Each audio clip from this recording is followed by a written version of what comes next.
Welcome to Vintage Gaming Memories. Shall we play a game? Hello everyone and welcome back to the channel. I'm glad you're checking this video out because this is another handheld game I picked up from an eBay seller that I was actually looking forward to. I was looking at the auction and I think I put an offer in and it was accepted on the 1st of the year. So this is actually my first handheld game purchase for 2025. So I'm a couple months behind on opening this. Let's get this opened up now and check it out.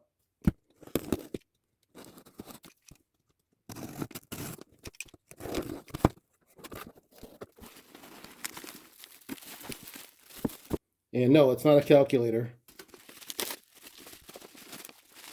Well, here it is. This is a 1982 Epoch Astro Command handheld game.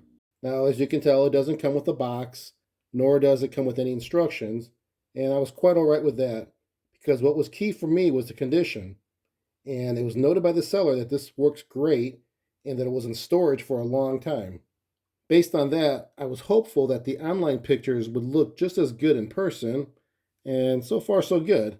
Let's take a close look at this. Well, first of all, let's take a look at the display. This is a VFD, which I really like in my handheld games. And speaking of handheld, this really could be considered a tabletop slash handheld, just based on the size of it. And by the way, some of you might recognize the name of this game, but with a different company tied to it, like the name Radio Shack. Yep, that's what it was. This was licensed from Epoch to Radio Shack so they can sell it as well. Now, what really got me to pursue this particular item on eBay was in the pictures I saw that the letters for the labels of the functions here, for the on-off switch, the bomb, missile, and select and start, they're very legible. You can still see the silver-white coloring of it. So most often what you would see is that these letterings would actually have no color to them. Maybe it's scratched off or just faded away based on wear and tear. And you would still make out the words, but it'd be kind of black in coloring because the silver or the white coloring is gone. So based on that, this is still there. And I could fix those if it wasn't. I have the paint to actually touch it up, and I've done that on some of my other handhelds that were worn away. But this told me kind of a little bit that maybe it wasn't really abused or used so much, and it's going to be in great condition. So that's what I really based my first instinct to purchase this or pursue it. Now, the sticker in front, this is a sticker. It's in good condition. It's got a little bit of a wear on the sides here, but you can still make out the words completely. Controller, mode, and fire. The screen, let's take a look at that on angle. There's really not too much to complain about there. It looks really good. I'm sure I'm going to make it look really nice when I polish it. Let's look at the top here. This is all plastic. And it does have a little bit of wear. There's some very light scuffs on top here. I can easily buff them away. So I'm not concerned by that. The sides look good too. I mean, it's kind of dull right now, but like I said, when I clean this up and polish it, you're going to see a big difference. So both sides, the top and the front, look great. Let's check out the bottom. So there is no issues that I see immediately. This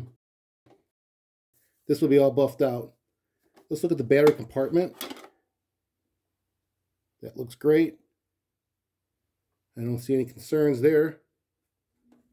So I think this is going to be a good pickup for me, assuming it does work. Now, I'm going to go by my seller's comments every time. I'd say 90, well, probably almost 100% of the time, at least my experience, I haven't really been disappointed with what they've commented on. If they say it works, it usually does work. This one, I'm sure it has no issues, right? I'm sure I just jinxed myself. So what I'll do now is I'll clean this up, polish and buff it as best as I can. Then we'll take a quick look at the end results, and then I'll throw some batteries in and play a game or two. I'll be right back in 1 second. All right, well, here's where we're at. This has been cleaned, it's been polished and buffed. However, as I was cleaning the control area, specifically the joystick, I noticed something that caught my eye, and I thought, you know what, I have to take care of this before we even play it. When you move the joystick around and you let go of it, it doesn't reset to the center position. It kind of goes to whatever last position you're at. So right now it's a little bit towards the left. If I go to the right, it kind of goes to the right a little bit. It doesn't really reset where it should. It's kind of rough feeling. So I decided to open this up. All I've done so far is remove the screws from the bottom, which were 6 screws. And you can't really remove this unless you take this joystick cap off, which is this top piece. Now, it's not as easy as you think because you need to pop off this sticker very carefully. It's just a basic little sticker here with a little adhesive or sticky side. And then you get access to the screw, which I've already removed, and that would have been this screw here. So that would have been on there. And then you just remove that cap. And now we can get actually to the inside of this, which is what we'll do now. Let's take a look here.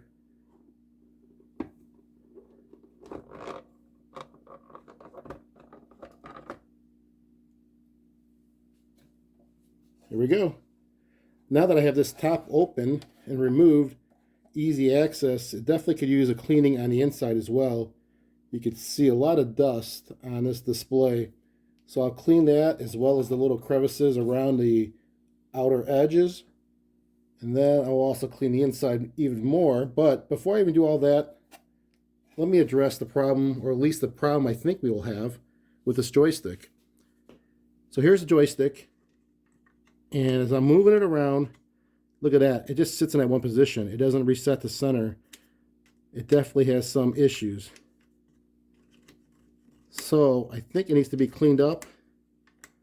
We'll need to get to that. And there's some more screws to remove. We got 1, 2, 3. And I should then be able to take this off and get underneath and see exactly how it's, well, it's really dusty, how the contacts are working in there and how it's going back to center position. So let me do that now, and we'll get a closer look at what's inside. Okay, all 3 of these screws are loosened up, and this should be able to be removed. Let's see how this works. All right. It has a ribbon here tied to the PCB, so be very careful so you don't ruin it. But I have a little bit of better access to seeing what's going on underneath here. Well, we got to take this cover off, which requires some more screws. 1, 2, let's see, 3, 4. So let's do that, and we can get this top cover off and get actual access to the contacts for the joystick. All right, you can see the cover's off, and we have full access now to this controller, the joystick, and it is definitely could use some cleaning up. Spring looks to be pretty good, but we'll clean this up, making sure that it does maneuver a little bit better while it sits right on top of this little ball.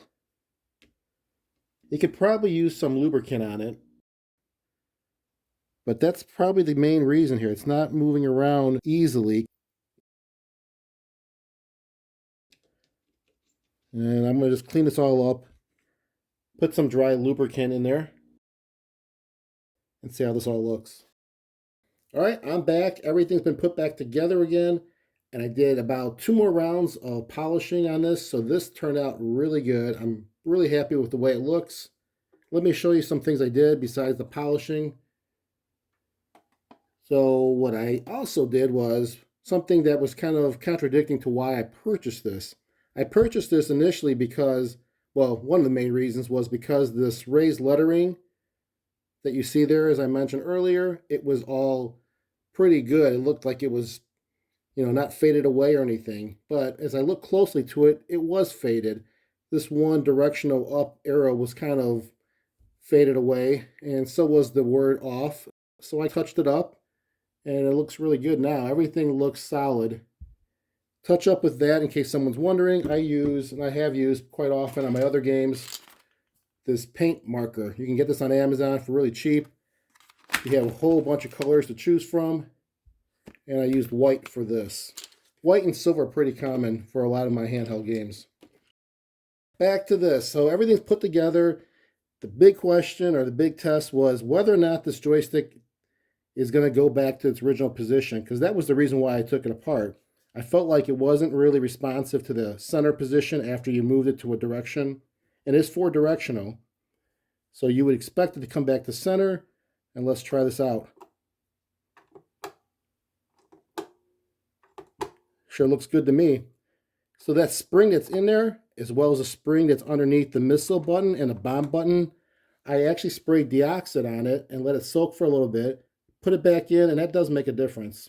For the start and the select buttons, there wasn't really too much to do for that. I just cleaned them up, and I did polish them as well. And the on and off switch, it just moves nice and smoothly now, back and forth. What I did was I polished everything underneath because I knew there was a lot of friction with the sliding of the switch as well as the buttons. And what I used was the same stuff I used on the outside. I just did some Novus 1, this Clean, Shine, and Protect, and it actually does make a difference. It's like an Armor All, but not greasy, and it does have a nice smooth surface to it when you're finished. And you really probably, well, maybe you can't tell. On this side here, on the outer side, it is really smooth, and the same goes for the inside now that I polished it. One other thing I did, since this was all opened up, was that I cleaned the inside of the display as well as the, I guess you can call it the plastic film that's inside there that gives you the missile base and the outer space imagery that you see there. So that was all cleaned up inside. Everything looks great. I'm happy.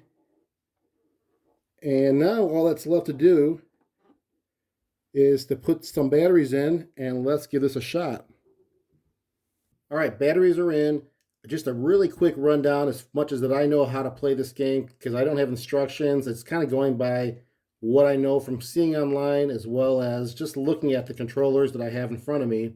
So what I do know is that there is a multicolored fluorescent display behind that screen, and that's primarily because I did have this opened up and I did read about it.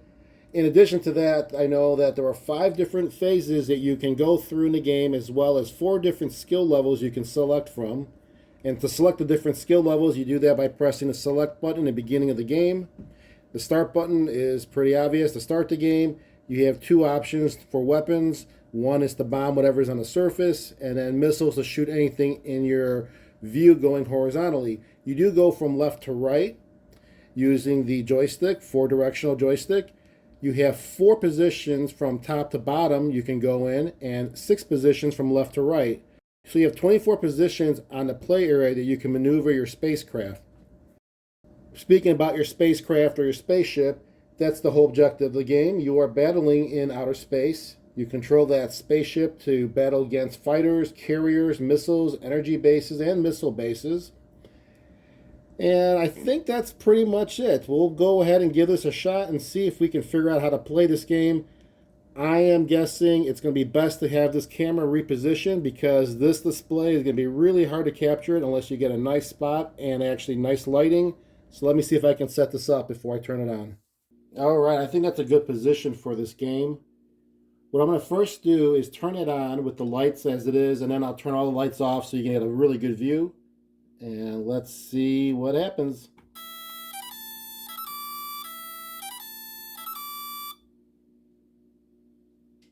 All right, there's like a little bit of a demo that comes up, which is pretty cool. Let me get all the lights turned off, and let's see how this looks. A lot of nice colors to this game. Wow, that looks really good. All right, well, let's keep it like this, and I'm going to start it off. What I'm going to do is hit the start button, actually hit the select button. Let me select, as you can see, 1 is being shown there in the bottom right corner. That's the skill. There's 2, 3, and 4. Back to 1. We'll keep it at 1, and we'll just start. Oh, that's nice. All right, so there I am on the left. I'm shooting a missile. I'm going to drop a bomb.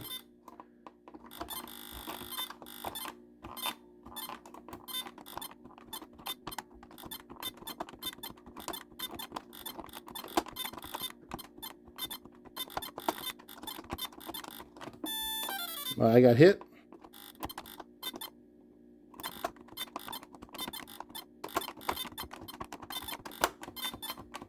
I've never played this game before, but it's very easy. As you can tell, I'm not having too many difficult moments here playing this game. So, I spoke too soon. But seriously though, it's not too hard to play. It's kind of nice and easy to just jump into the game.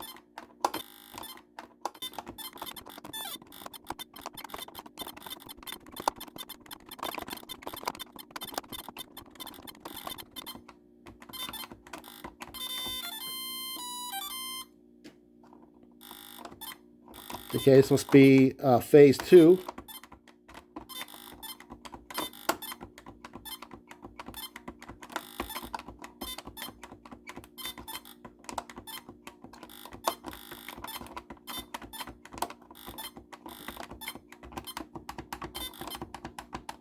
That's pretty cool. A lot of color. I love it. It's really bright with the VFD.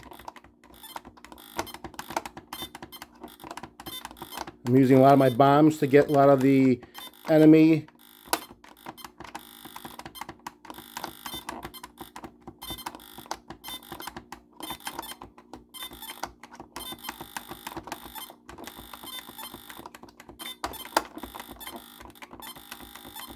And you can scroll across. As you can see, I went all the way to the right and it came right back to the left. So that's pretty cool as well. I'll do it again.